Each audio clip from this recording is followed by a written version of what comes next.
The Prime Minister has spoken against it, so have world leaders. And yet, since the rise of the coronavirus, there has been an increase in anti-Asian hate crimes globally, with innocent Asian community members being randomly attacked, accused of spreading the deadly virus.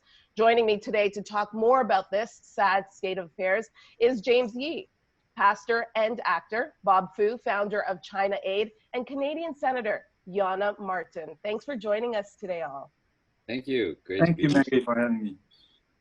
I want to start with you, Senator Martin. You represent the BC area. That's your home base, and we've seen a large increase of anti-Asian hate crimes in that province specifically. How do you feel about this? What are your thoughts? I am shocked by some of the incidents that are being reported, and the numbers that tally up the incidents are too high in my opinion, but it is not the Vancouver I know. So I'm looking at the situation now with the challenges and just the anxiety and what that may have triggered. So I hope that this is not the path forward, and that we're talking about it today is a very important part of that. Yeah, it absolutely is. I'm so grateful that we're having this conversation. James, you're also from the BC area. Now, it's interesting because Senator Martin said, you know, this is not the Vancouver we know, and I think many people would say that. Canada is not known for outright racism, but unfortunately there are pockets of it. It does happen every once in a while. As a visible minority, there are always cases of bigotry and hate. What makes this these specific incidences different? The fact that coronavirus has kind of spewed this hatred. Yeah, I think the coronavirus is kind of like, it's like a vice, right? I mean, it's squeezing everybody, and a lot of good comes out and a lot of bad comes out. Whatever's inside is starting to get pressed out a lot more.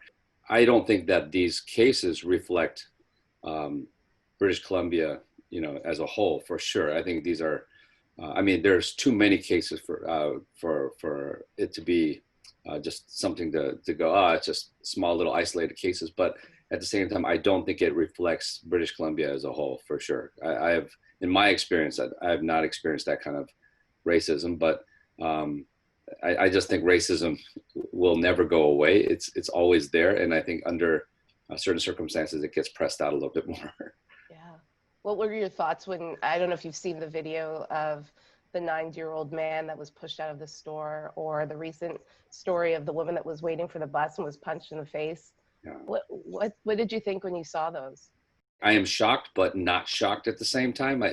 It's a, you know, as a pastor, I understand the world to be a fallen world. I'm not a hopeless person when I say that word, but I do know that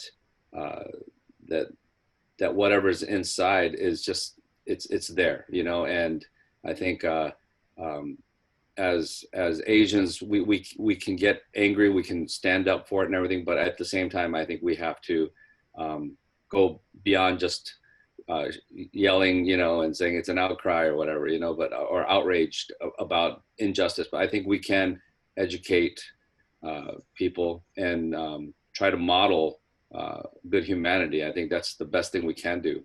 Bob, James made a good point about education and how important that is. Wrongfully so, a lot of the people who have been arrested or have been accused of these hate crimes or biases have pointed their fingers at people, at members of our community who are Asian descent, as being the cause of the coronavirus, and done so just so unjustly. This is frustrating, Bob. What would you say, what the lack of understanding and education that people have, that they would randomly target somebody and blame them for a virus?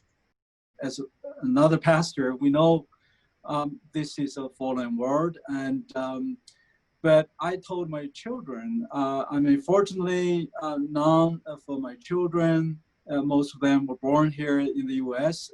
They treat them, you know, always regard themselves as American. But of course, in the school, they were still treated as ethnic Chinese, right? Mm-hmm. And so I said, well, even if it's minimum misunderstanding by other people, and we should try every way to understand. But if it rise to the violence, the kind of acts out of hatred, as you just mentioned in some places, so these are crime. So crimes should not be tolerated. I mean, we should do every way to report, of course, and also try to really educate the public, from the politicians to educators to the government leaders. We all have the responsibility, I think, to help create a diverse and a more pluralistic civil society. Yeah, well said. Well, we're going to take a quick break and we will return with this very important conversation. Stay with us. Hey, YouTube family. Thanks for liking, commenting, and subscribing. Remember to hit the bell right there so that you can know when we post next. And let us know what you think about today's topic right there in the comments.